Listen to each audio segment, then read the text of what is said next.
ABC. Just want to do a quick update.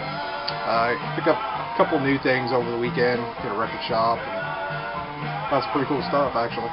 So kind of get right into it. What's playing? Found this sealed, and it's turning out to be very good. It's a blind buy. It's Cracker. The name of the album is Cracker Brand. And this, like I said, was sealed. It's from 1973. And it's actually playing in the background here. I don't know if I said that. But pretty good. Looked them up, and this is on ABC. And this was their second album, I believe, from 73. They actually hooked up with the Rolling Stones, and this is the U.S. pressing. Outside the U.S., they're on the Rolling Stones label. And they were from Florida, moved to Chicago, and then ended up in England touring with the Stones a lot. And it's great gatefold. This thing's pretty much mint. Just total 70s. It's great. And it's 70s rock. Borders on a little bit of hard rock here and there. But definitely digging that. I say picked that up over the weekend, yesterday. Also grabbed this, another total blind buy, Indian Summer. And this is really freaking good. Come out in 71 or 72. And this is a reissue on the Karma, I think that's how you say the label. But there's a cool story on the back from one of the guys. I guess it was he worked for RCA, the label, and he's telling about how first time he saw this band, he went to see them and another band, and they ended up signing the other band, who was Black Sabbath, the management team he was working with. And the next year when he was working for RCA, he ended up signing Indian Summer. So it's very it's got a lot of prog in it, some little bit of hard rock. Just a cool album. Never heard of it before. Looked interesting, so I grabbed it. Glad I did now. And he actually played a lot with Sabbath. Next, another blind buy, and this was new reissue. It's Midnight Movers Unlimited, Follow the Wind. And this was 1974 on Buddha. And it's just some great soul, funk. And these guys were actually Wilson Pickett's backup band. Didn't know that when I picked it up. Got home, listened to it, checking them out on the internet, and it's like, holy crap. But really dug this. The cover's what kind of sold me on it. So another cheap blind buy, and this is phenomenal. It's Philip Upchurch, Darkness, Darkness.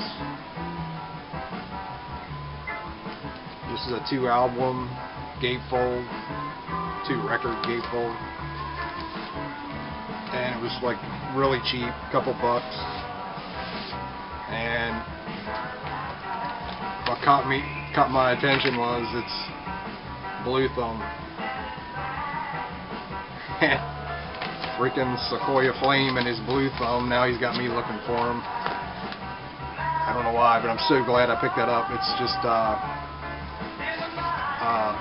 jazz. Upchurch is a guitar player. And I looked this guy up, and wow, so much stuff. I actually have the Wikipedia thing up on him now. He's played with everybody from the Dells, Curtis Mayfield, Otis Rush, B.B. King, Stan Getz, Woody Herman, John Lee Hooker, Cannonball Adderley, all the way up to Natalie Cole, Michael Jackson. This dude's played with everybody, and this album is very, very good. Very happy grabbing that. I grabbed this a while back at a record show, just now listening to it. It's a reissue, Felt.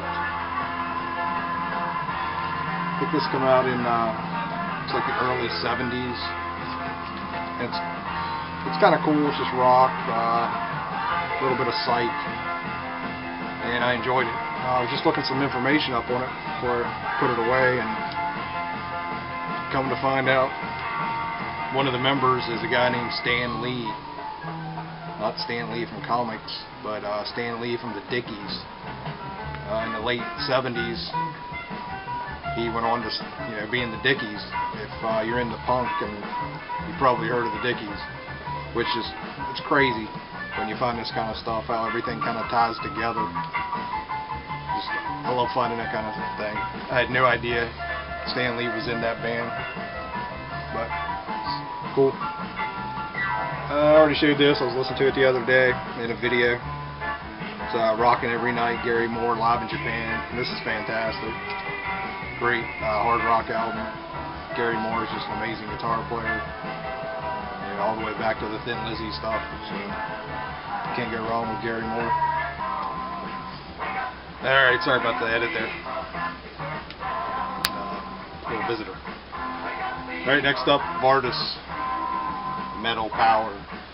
It's a 2-record set. It has their first 2 albums just in their entirety. Record 1, record 2. And just a cheesy ass cover. These guys are kind of, they remind me of like the status quo of metal, just working man metal, part of that new wave British heavy metal. A little bit of bluesy aspect to them, I guess. But cool rock band. Next, Rocks. Total Blind By, like a buck, something like that. And it's just full on new wave. From 81,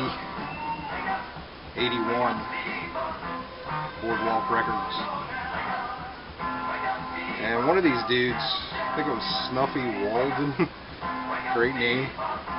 He ended up going and winning a bunch of Grammys for doing TV and movie soundtracks, writing music for that. So, kind of interesting. Another Jeep by Silver Creek. Just country rock, a little more country than rock. But actually not bad. And yeah, look at this dude. I had to grab that for, I think I got this for 50 cents. Next, Eno, Here Come the Warm Jetz. And just honestly, no offense to anybody who likes Eno, this just isn't my kind of stuff. Tried it, threw it in the collection, but doubt if I ever listen to it again. Just, I don't know, a little too self-indulgent, I guess, for me. A little too arty. Like I said, no offense, just not something I'm into. Emmett Roots, another Blind By. Knew nothing about this dude. I think I may have seen somebody show this. This looks like something maybe Zach would have shown. SeatGeek. But this was really good. And did some research on him. Younger guy. He recorded this whole album in a studio he built at home. And he plays everything on this.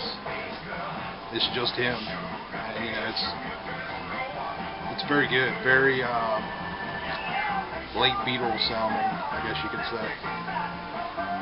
But not a total ripoff. I really enjoyed this.